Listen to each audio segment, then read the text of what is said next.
I want to start with something small, because big things always start small, and if you skip the small part, you lose the truth of it.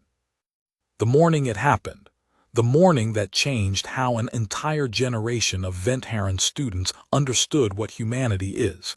It started with a broken climate panel. I remember that specifically. I remember it because I was already in a bad mood when I walked into Lecture Hall 7C, and the broken climate panel was the reason. The Ventharan School Administration had set the ambient temperature to something like 68 degrees Fahrenheit, which for most of the species in that building was perfectly comfortable. For me, as a human woman who grew up in northern Manitoba, it felt like walking into a warm bath when I was expecting a cool morning. My uniform was sticking to the back of my neck before I even reached the podium. Trivial detail, I know. But I want you to understand the texture of that morning. I want you to feel it the way I felt it, because everything that came after, the question, the answer, the silence, the way Instructor Halevor looked at me afterward with something in his large amber eyes that I can only describe as recalibration, all of that happened in the middle of ordinary. In the middle of a too-warm room and a class that was mostly half awake and a duty roster that I hadn't fully reviewed before walking in. I was not prepared. That's important too. My name is Thessaly Vane. I was 39 years old at the time of the incident, though by galactic standard cycles, I think that translates to something like 42. I'd been a human liaison with the Venthara Education Directorate for 6 years at that point, which meant my primary job was to facilitate cultural understanding between human representatives and the broader Ventharan academic community. It sounds impressive when you say it that way. Mostly it involved sitting in rooms and explaining human idioms that had been mistranslated into Ventharan standard and come out sounding either threatening or deeply confusing. Bite the bullet took me 4 separate sessions to explain. No pain, no gain, almost caused a diplomatic incident. But I liked the work. I want to be clear about that. I genuinely liked it. Ventharan students, the young ones especially, the ones at that transitional stage between juvenile and adult cognition, they asked real questions. Not polite questions, not diplomatic questions, real ones. The kind of questions that children ask before they learn to be careful about what they're curious about. It was one of those questions that started everything. The class that morning was a Level 3 Comparative Civilizations unit. That's roughly equivalent to a human high school junior course, for those keeping track. The students were a mixed cohort, mostly Ventharan, which meant they were tall and slim with those beautiful bioluminescent stripe patterns along their arms and necks. But there were also 3 Drell students in the back row, which was unusual. Drell students typically attended segregated academic tracks because of their sensory processing differences. But this particular cohort was part of a new integration pilot program. There were also 2 human students. A boy named Marcus, who was a diplomat's son and had been living on Venthara Prime since he was 7, and a girl named Priya, who was newer, maybe 2 years on planet, and still had that slightly overwhelmed look that humans get when they've just started understanding how enormous the galaxy actually is. 41 students total. The topic that day was scheduled to be Human Military Doctrine, Historical Overview Part 2. We'd spent the previous session on general history, the World Wars, the late Cold War period, the early space expansion conflicts. Standard curriculum. The students had been engaged but not particularly moved by it. History has that problem sometimes. It feels like it already happened, like it's finished, like it exists safely behind glass somewhere and can't reach you. I should have known that a room full of Level 3 students wasn't going to let it stay behind glass. I set up my display boards, actual physical boards, which the Ventharan students still found fascinating even after 6 years of integration programs, because apparently the tactile nature of human technology choices was endlessly interesting to them. And I pulled up the session timeline on my personal tablet. Instructor Hale Vore was standing at the back of the room. He always did that. He was the permanent instructor for this cohort, and he attended my sessions as an observer and supplementary guide, but he preferred to stand at the back rather than sit, because he said it helped him read the room more fully. Ventharans have a form of peripheral emotional sensing that I'm not going to pretend I fully understand, but the short version is that Hale Vore could feel the general emotional weather of a room from 20 feet away with his eyes closed. I asked him once what a classroom full of level 3 students felt like from the back. He said, "Hunger, always hunger. They are always hungry for something, even when they don't know what it is." That morning, I remember catching his eye as I set up my boards, and he gave me this very small tilt of his head, a Ventharan gesture that roughly translates to "something is shifting." I didn't know what he meant yet. I found out pretty quickly. I started the session the way I always started it. Casual opening. Let the room settle. Give the students a chance to get their questions from the previous session out before we moved forward. "All right," I said. "Before we get into doctrine and strategy, does anyone have anything from last session they want to follow up on? Anything that stuck with you? Anything that felt confusing? Anything you thought about later and wanted to ask?" I was expecting the usual. Someone asking about dates. Someone asking about geography. Maybe a question about nuclear weapons, because that question always came up with level 3 students, and it was always asked in this particular tone of horrified fascination that I'd learned to navigate carefully. What I got instead was a hand. Not from the front of the room. Not from one of the more academically aggressive students who always sat near the display boards and asked rapid-fire questions like they were trying to win something. The hand came from the middle of the room. Vane Satra. That was her name. She was a Ventharan girl. I use girl loosely. She was probably the equivalent of 16 in human years, with these very pale bioluminescent stripes that shifted from blue to green when she was thinking hard. She was quiet, usually. One of those students who clearly had a lot going on internally but filtered most of it before it got to her mouth. When she raised her hand, I noticed that her stripes were doing something complicated, flickering. I said, "Vane Satra, go ahead." And she said, "Instructor Vane, why are Earth veterans feared?" Okay.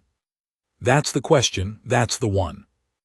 And before I answer, before I tell you what I said, before I describe what happened in that room over the next 3 hours, I want to sit here in this sentence for a moment and explain why that question hit me the way it did. I am a veteran. I served 8 years in the Earth Defense Forces before I transitioned into liaison work. I did 2 tours in the Proxima conflicts, which most people in the galactic community know about in the same way they know about weather patterns in a region they've never visited abstractly, statistically, without texture. I was on the ground. I was not an officer. I was an enlisted soldier, which means I was the part of the military that actually touches the thing being fought over. I have never talked about this in a classroom setting. That's not an accident. I made a specific choice when I took the liaison position to present myself as an educator, not as a soldier, because the moment people know you've been in combat, they start looking at you differently. Even with the best intentions, they start waiting for you to confirm something they've already decided about you. And I didn't want that in a classroom. I wanted to just be a person explaining things.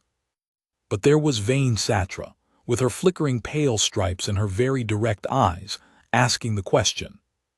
And I had 2 choices.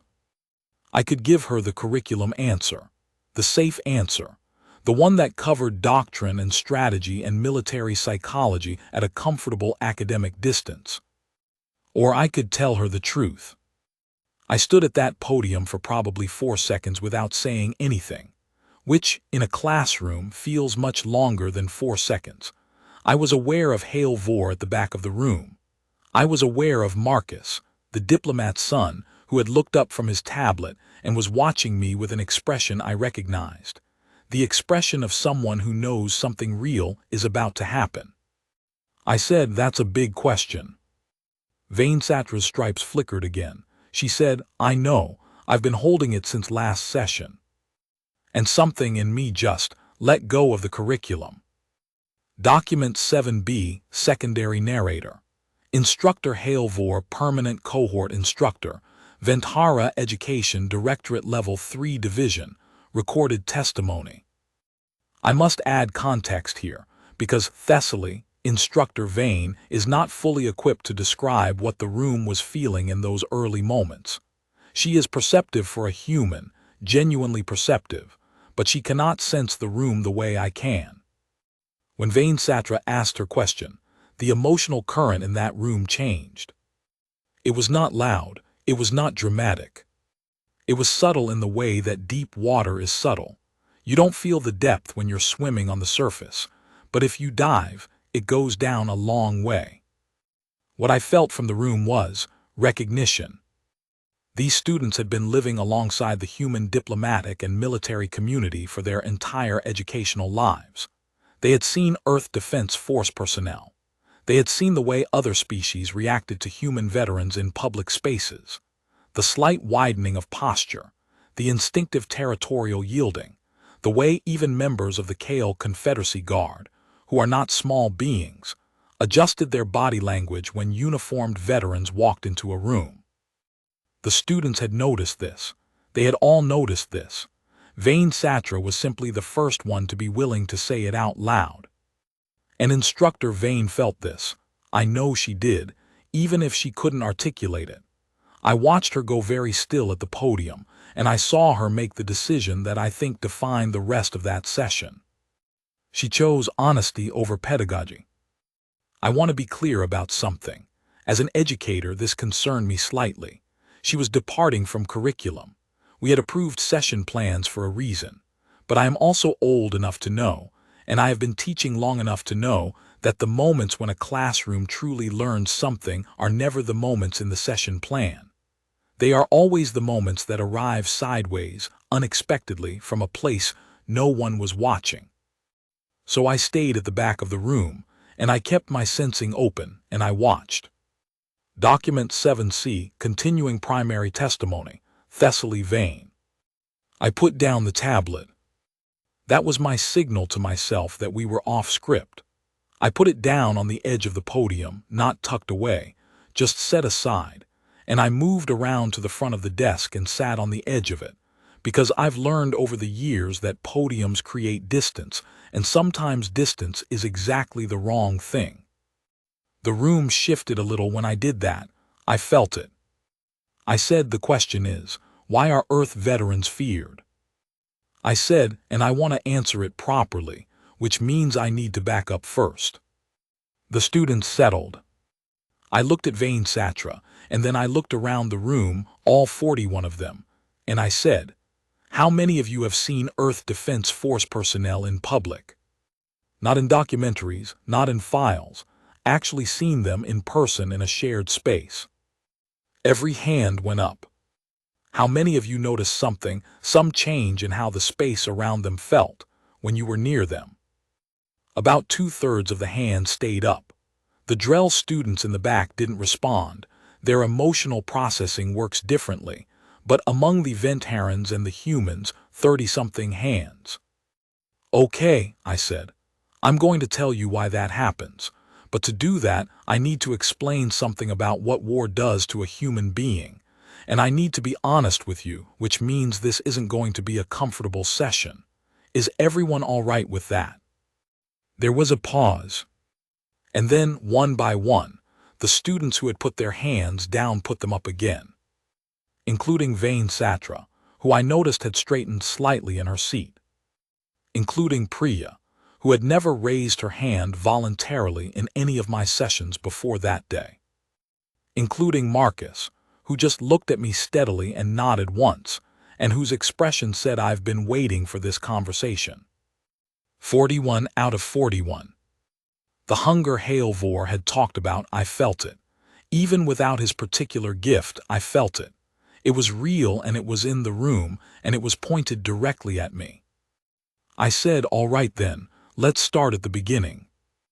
The first thing you need to understand is that humanity did not develop as a species in a safe environment." I let that sit for a second before I continued. A lot of what I'm about to tell you is going to sound like ancient history. And technically it is. We're talking about things that happened on Earth before we ever had the capacity for space travel. But this matters. It matters because the universe you're all growing up in, the one with the galactic community and the unified trade protocols and the species rights accords, this universe is, by the standards of life in general, extremely new. And before this universe existed, there was another one. Smaller, bloodier, ours. I saw a Ventharan boy in the third row, Tailshan, one of the sharper students, lean forward slightly. His stripes had gone a deep, interested blue. Human beings evolved on a planet with large predators, real ones, not the kind you study in xenobiology, the kind that would eat you. And because of that, our bodies are built differently than a lot of species in the community. We have pain suppression systems that kick in during trauma. We have adrenaline, a chemical that, when our bodies think we're dying, makes us faster and stronger and temporarily insensitive to fear.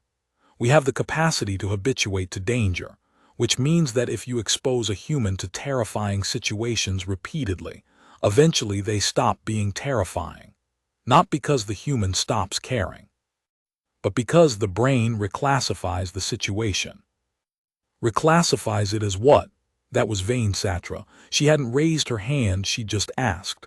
I didn't mind. As normal, I said, as the baseline. As just Tuesday.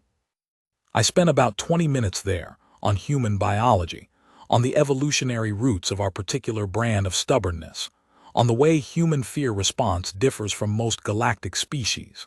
The Ventharan students were deeply engaged. The Drell students in the back were doing what Drell students do, which is process everything in apparent stillness, and then ask devastatingly precise questions later. Then I moved to the harder part. Now I want to talk about what combat does to a human being over time.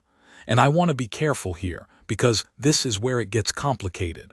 Because war is not just a thing that happens to humans, war is a thing that humans make. That's a distinction I don't want to lose. I looked around the room. Does everyone here know what PTSD is? Most of them did. It was in the standard curriculum, covered in basic human physiology units. A few of the Ventharan students knew it from their own parallel studies. Venthara had its own version of combat stress response, though it worked differently. PTSD, I said, is what happens when a human brain has processed so much fear and violence that it can't fully return to the resting state. The threat response gets stuck in a kind of low hum, always on, always scanning. And for a lot of veterans, this never fully goes away. I paused. Now here is the thing that I think confuses a lot of non-human species when they encounter Earth veterans. They see this low hum. They see the vigilance, the stillness, the controlled movement, the way a veteran's eyes track a room when they walk into it. And the instinct is to read this as aggression, as readiness to attack. Vainsatra's hand went up. I nodded at her. Isn't it? She asked. Isn't it readiness to attack? No, I said. It's readiness to protect. The room went quiet in a particular way, the kind of quiet that means something landed. Those are not the same thing, I said, and the difference between them is the most important thing I'm going to tell you today. Document 7D Interlude Testimony of Marcus Aldine, student, human age 17 at time of incident, recorded 4 years later. I don't want to intrude on what Instructor Vain is saying. She tells it better than I can. But there's a piece of that morning that I lived from a specific angle that I think is worth adding. I was the human student who had been on Venthara Prime the longest. And what that meant, practically, was that I had become fluent in reading Ventharan emotional expression. The bioluminescent shifts, the posture language, the very subtle differences between a vent heron who is curious and one who is alarmed and one who is moved. So while Instructor Vane was talking, I was watching the room the way she couldn't. And what I saw it was extraordinary.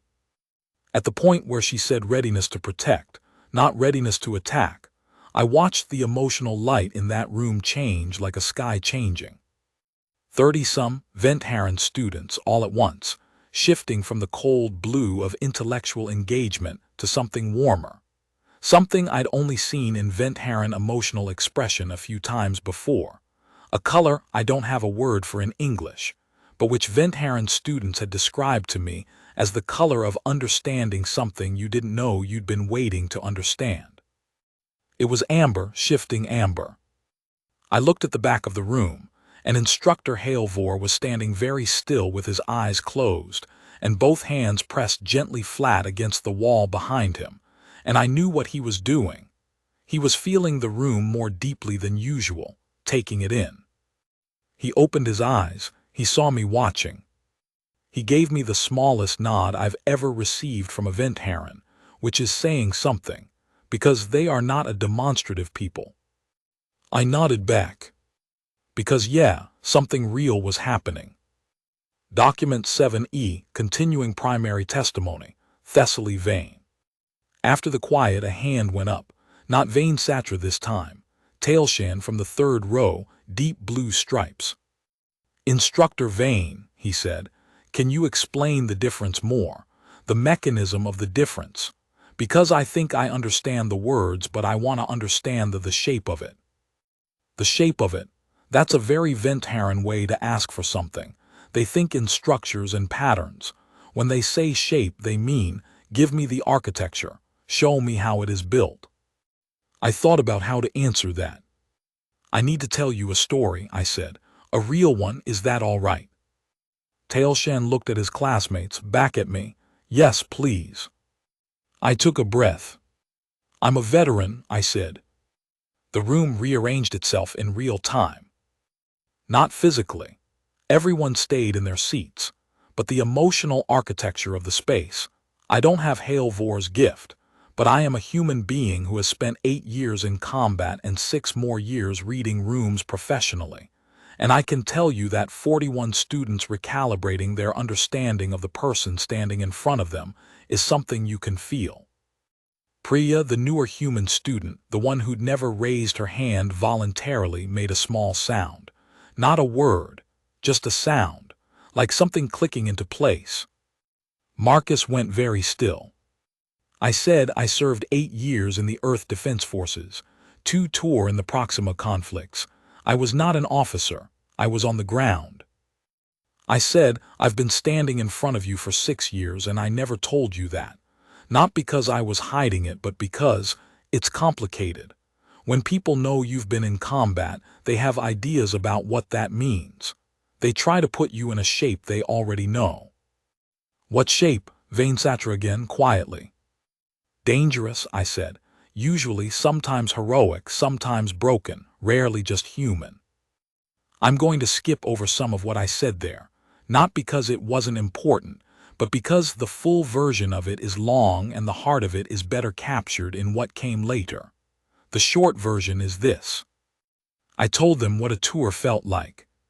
Not the violence, I wasn't going to put that in a classroom, not at that age, not without consent and context and a counselor present, but the texture of it, the boredom, the hypervigilance, the strange intimacy of living that close to death for that long. I told them what it felt like to come home afterward.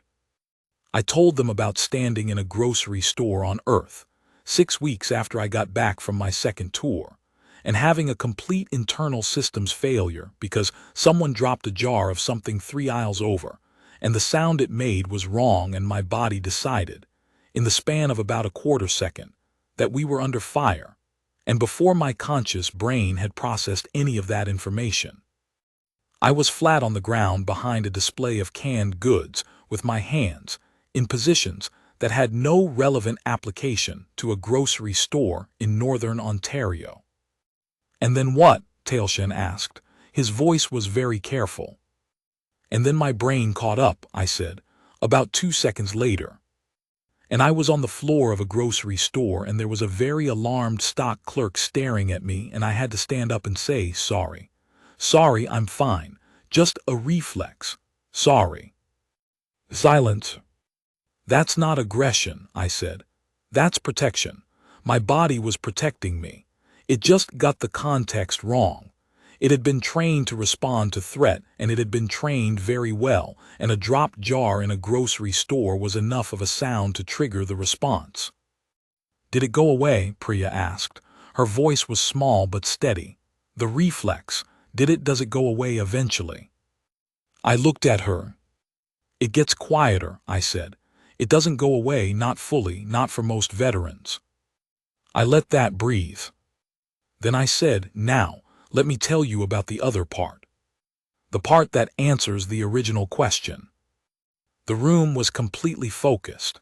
I mean completely, 41 students, not a tablet moving, not a whisper. Even the drill students in the back row, who process things differently, were oriented toward me in a way that made me understand they were tracking every word. "The fear response," I said. "The thing that reads a dropped jar as an ambush, that's one thing. That's injury. That's what war does to a human nervous system when it decides to survive at all costs. But there's another thing, and the other thing is what makes veterans different." I paused. "When a human being has been in enough combat, really been in it, not studied it, not simulated it, been in it, they develop a particular relationship with endings. With the concept of something being over, not victory, not winning, over." Vane Satra's stripes were doing the complicated flickering thing again. I said most species, most beings, when they enter a conflict, they think in terms of advantage. How do I gain advantage? How do I improve my position? How do I edge toward winning? That's a rational framework. It's actually a very stable and efficient way to approach conflict at the biological level. "But humans don't do that," Tailshan asked. "Humans do that first," I said. "But experienced combat veterans, especially Earth veterans from the major conflicts, they shift. After enough time, after enough loss, they stop thinking about advantage and they start thinking about termination, ending the event, making it stop, not winning. Stopping." I looked around the room. "And that," I said, "is the most dangerous thing in the galaxy." Document 7F Secondary Testimony. Instructor Hale Vore. I want to insert myself here again, because this is the moment where my emotional sensing became both most useful and most overwhelming. When Instructor Vane said the most dangerous thing in the galaxy, she said it quietly. She did not raise her voice. She did not perform it.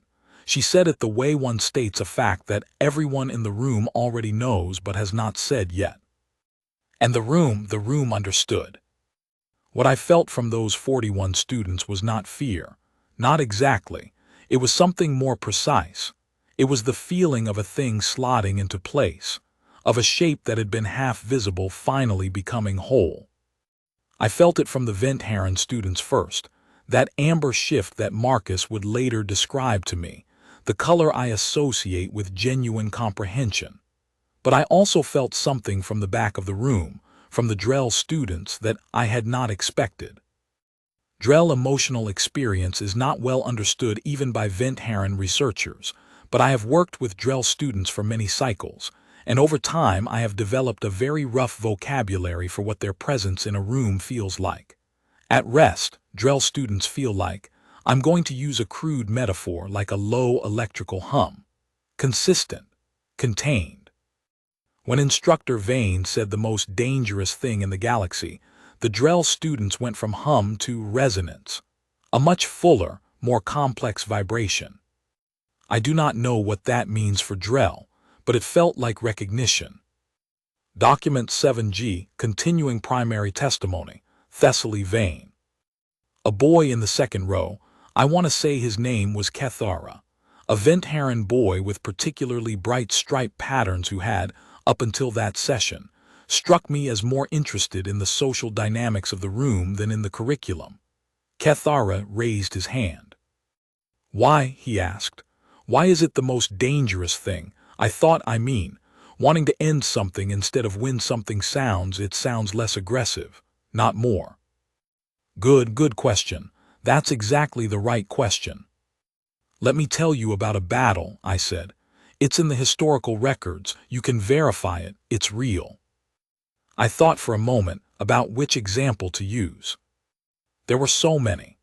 The problem with explaining human military psychology to non-human students is that you are genuinely spoiled for choice when it comes to examples of humans doing things that, by any conventional strategic analysis, should not have worked but did. I chose a smaller one, deliberately, because the smaller ones are sometimes more revealing than the famous ones. During the early Proxima conflicts, I said, there was an engagement in a place called the Kessel Corridor. That's a spatial designation, a narrow passage between two debris fields that was tactically significant for supply routes. The forces defending it were a mixed unit, mostly human, with a contingent of Ventharan advisors actually, and they were outgunned. Significantly. The opposition had better ships, better weapons, superior numbers. By any strategic analysis, the correct play was tactical withdrawal. Pull back, regroup, attempt to recapture the corridor under better conditions. I looked at Kethara. That's what a species thinking about advantage does. They fall back. They protect their assets. They look for a better angle. What did the humans do? The human commander, I said, made a different calculation. She looked at her unit and she looked at the tactical situation, and instead of calculating how do we improve our position, she calculated what does it take to end this, right now, today. And the answer to that calculation was, we go forward. The room was very quiet. They went forward, I said, against superior numbers, against better weapons, against every standard strategic recommendation. They went forward because the human commander had decided that the conflict was going to end that day, not be won, ended. Did it work? Priya asked. It worked, I said. The opposition, who were operating on the standard strategic framework, encountered something they had no category for. Because a force that has decided to end something rather than win, something doesn't behave the way an opponent expects. It doesn't fall back when it should. It doesn't trade fire when it should. It pushes through costs that no rational strategic model accounts for. Because the rational strategic model assumes the other side is also trying to survive and preserve advantage. And a force that has decided to end something has deprioritized its own survival in favor of conclusion. I let that land. That, I said, is what makes veterans frightening, not the violence, not the training, not the physical capability. It's the relationship with ending. Once a human veteran has been in enough combat, they carry a certain knowledge, the knowledge that they can decide something is over. They can make that choice and execute it regardless of cost. And every being who has ever been in a conflict at some biological level recognizes what it means when they encounter someone who carries that knowledge. They recognize what? Vainsatra asked. I looked at her. They recognize someone who cannot be discouraged, I said, and that is the most terrifying thing there is. Document 7H Interlude. Additional student testimony. Vainsatra, Ventharan, student recorded 2 years after incident. I want to say something about what it felt like when she said that. Cannot be discouraged. I have thought about those 3 words more than I have thought about almost anything else I was taught in my level 3 years. I have turned them over and looked at them from many angles. I have discussed them with my study group, with my parents, with instructor Halvor, who always listens with his eyes slightly closed when he's really engaging with something. And I want to say, it wasn't fear that I felt when she said it.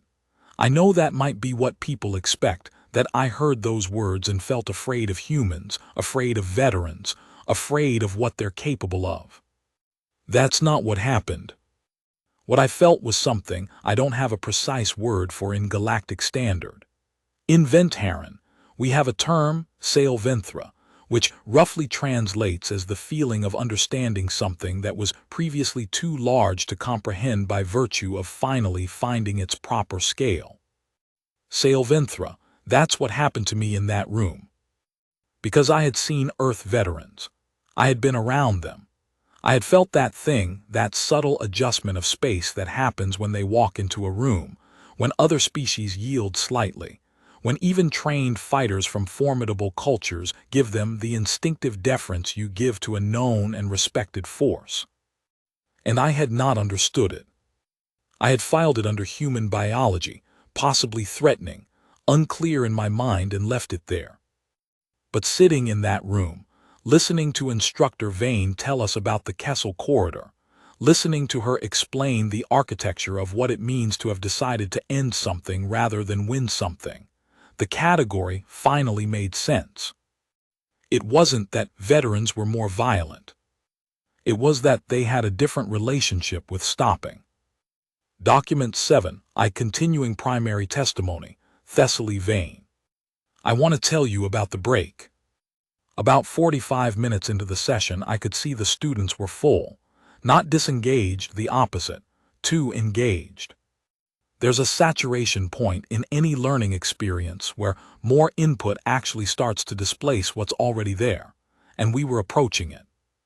Hale Vore from the back of the room made a very subtle gesture, a two-finger extension at his side that I'd learned, over years of working with him, meant breathe the room. I called a 15-minute break. The students got up, and this is the part I want to tell you about. They did not scatter the way students normally do during a break. They formed clusters, close ones, and they started talking. Not about the next class period, not about lunch, not about whatever social drama was happening in the cohort that week. They were talking about what I'd told them. I walked to the back of the room and stood next to Hale Vore, and we both watched.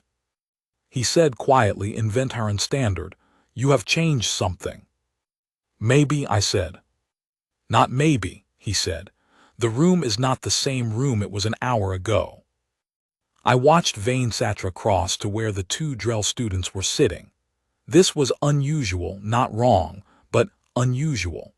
Ventharan students didn't typically initiate social contact with Drell students during unstructured time, not because of hostility, but because of the communication barrier.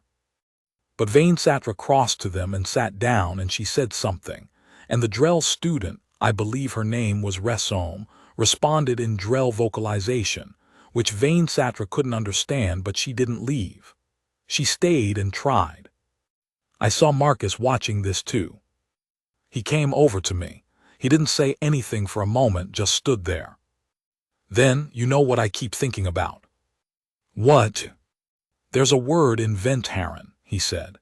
"Instructor Hale Vore taught it to me last year, Kale Th Var. It means something like the weight a being carries that tells other beings they have been through something the observer has not."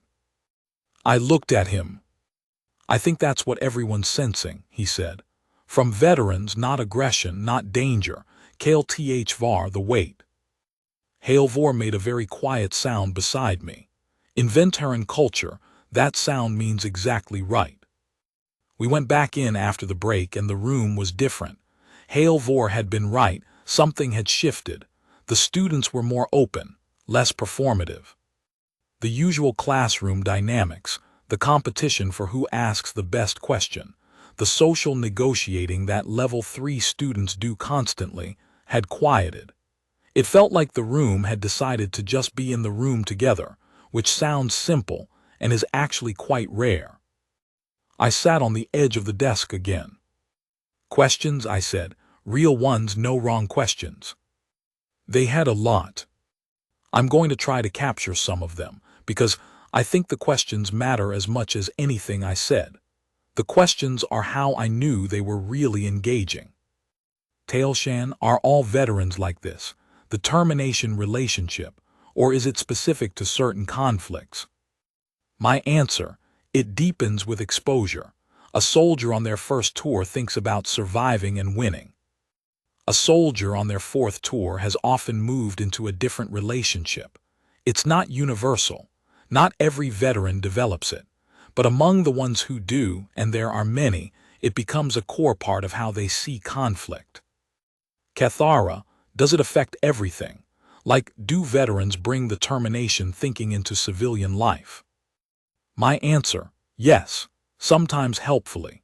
Veterans often make exceptional crisis managers. When something goes wrong in a civilian setting, they shift into end the crisis mode very quickly, without the panic spiral that can paralyze others. Sometimes it's harder, because not everything in civilian life should be ended. Some things should be negotiated, gradual, careful.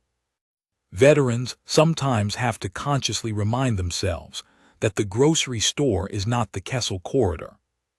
Priya, and this was the one that hit me hardest, maybe because of who it came from. Priya, do you still carry it? The termination thing, even now? I looked at her for a long moment. Yes, I said. Does it scare you? No, I said. Not anymore. It used to. When I first came back from my second tour and felt how fast I could get to that place. The place where ending something is just the only thing that matters. It scared me. Because I didn't fully understand it yet. I thought it was damage. And now I understand that it's also a kind of love, I said. Strange way to put it. But the impulse to end a conflict, to stop the harm, to make the thing stop happening, that comes from caring deeply about stopping the harm. It's not separate from love. It's a version of it. Document 7J Interlude. Testimony of Priya Mehta, student, human age 15 at time of incident, recorded 3 years later. She said it was a version of love. And I was 15 years old, and I had been living on an alien planet for 2 years, and I had never felt less like I understood the galaxy than I did in those first 2 years.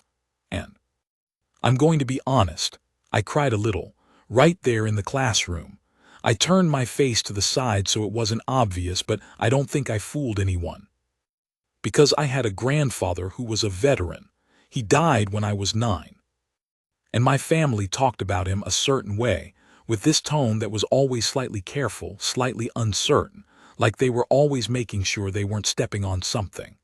And I loved him, and he was kind to me, genuinely kind, but there was also this space around him that I never understood.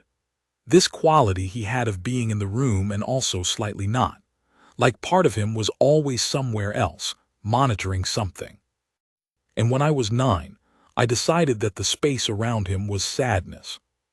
But sitting in that classroom at 15, listening to Instructor Vane talk about the weight, about KLTHVAR, about the termination relationship, and how it was a version of love, I realized my grandfather's space wasn't sadness.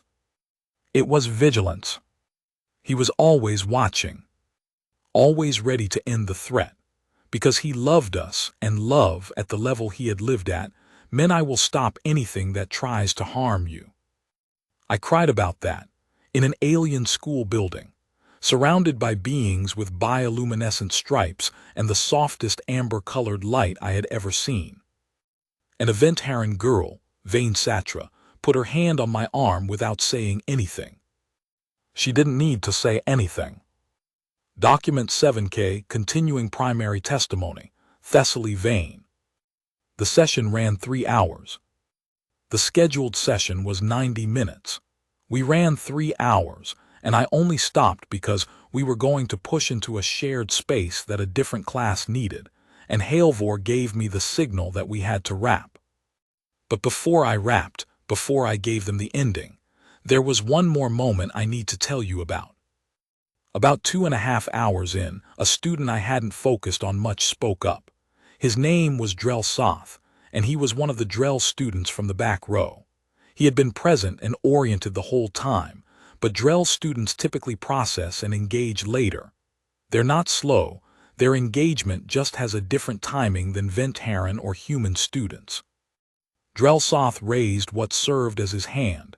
Drell have a different limb configuration, and their gesture for attention is a slight forward tilt, and I nodded at him. He spoke in Drell vocalization, which I don't understand. But there was a translation module in the room, and after a 2-second delay, the translated text appeared on my tablet.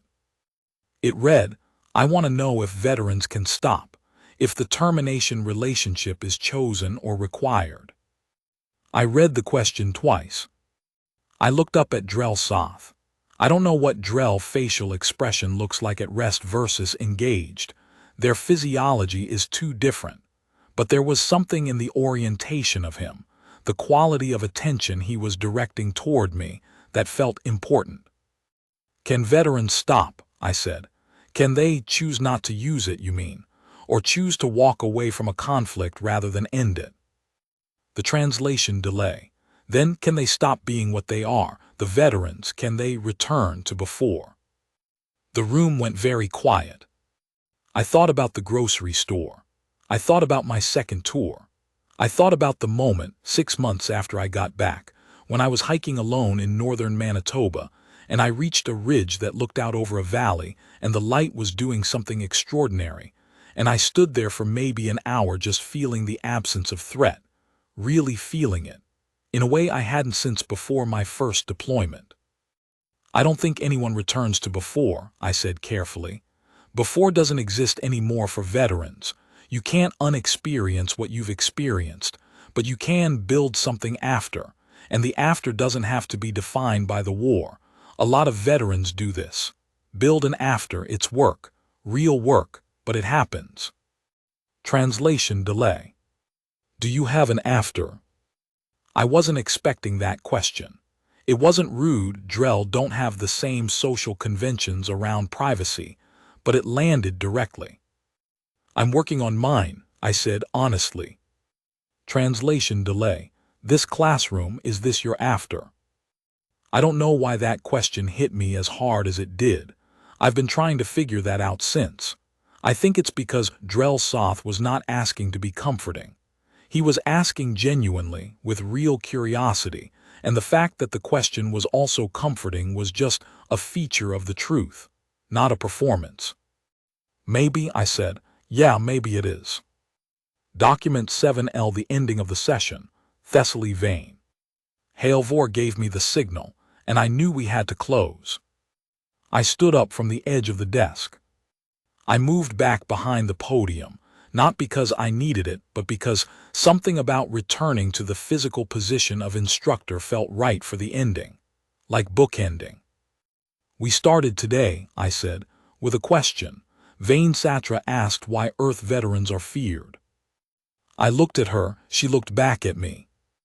"I've talked for 3 hours and I want to give you not an answer exactly, but a summary, a shape of it, since that's what Tailshan asked for earlier." I took a breath.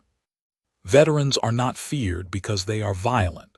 There are violent beings throughout the galaxy, and most of them are not particularly feared in the way Earth veterans are feared. Violence alone is not what creates the specific quality of presence that a veteran carries. Veterans are not feared because they are damaged. The KLTHVAR, the weight, is not brokenness. It's information. It's the evidence of having survived something, of having been changed by it, of carrying the full knowledge of what you survived and remaining upright. Veterans are feared and respected and given space because of the termination relationship, because experienced human combat veterans have, through the terrible education of real conflict, developed a capacity that most beings never have and never want, the capacity to decide that something is over, not that they've won, not that conditions have become favorable, over, done, finished, and then to execute that decision with everything they have, without reservation, without the flinching that self-preservation normally creates. I paused. When you sense that in a veteran, when you feel it without knowing what it is, your biology reads it correctly even if your conscious mind doesn't. It reads, this being has the ability to end things, and it responds accordingly. I looked around the room, 41 students, all of them in the room with me fully. "But here is the last thing I want you to know," I said, And this is the thing I probably should have said first, but I saved it for last because I think it lands better here. The room held its breath. Veterans don't use the termination relationship for aggression. I want to be very clear about this.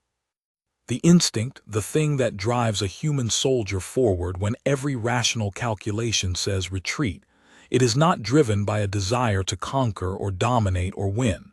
It is driven by a desire to stop the harm, to make the thing stop happening. It is, at its core, an act of protection. I thought about the commander at the Kessel Corridor. "We don't fight to win," I said. "We fight to end." The room was completely still. And then, slowly, Vane Satra's bioluminescent stripes shifted color. Not the blue of engagement or the flickering of complex thought. Something warmer. Something I'd never seen in a level 3 student before. Halvor told me afterward that the color is called Vel Satra, that it has no direct translation. But the closest approximation in galactic standard is the feeling of holding something carefully because you now understand its weight. The other Ventharan students followed, one by one, then together, the amber shifting in the room like sunlight through water. Marcus, the diplomat's son, who had lived on Venthara Prime long enough to read Ventharan emotional expression almost as fluently as the students themselves, pressed his hand flat against his desk and stared at the table. Priya, who had been crying quietly and had stopped, was looking at me with an expression I recognized, because I had worn it myself once. It's the expression of a question you've been carrying a long time finally finding its answer. Drell Soth in the back row was oriented toward the window. Through the window, the Ventharan sky was doing something extraordinary. 2 of the moons were visible in the afternoon light, which only happened a few times a year. I don't know if Drell Soth was looking at the moons or thinking about something else entirely, but the quality of his presence in the room felt lighter than it had at the start of the session, less held. I gathered my tablet. I straightened my display boards. "Same time next session," I said. "We'll be back on curriculum, probably."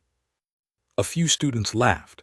Vane Satra smiled at me, a Ventharan smile, which involves the eyes more than the mouth. They filed out.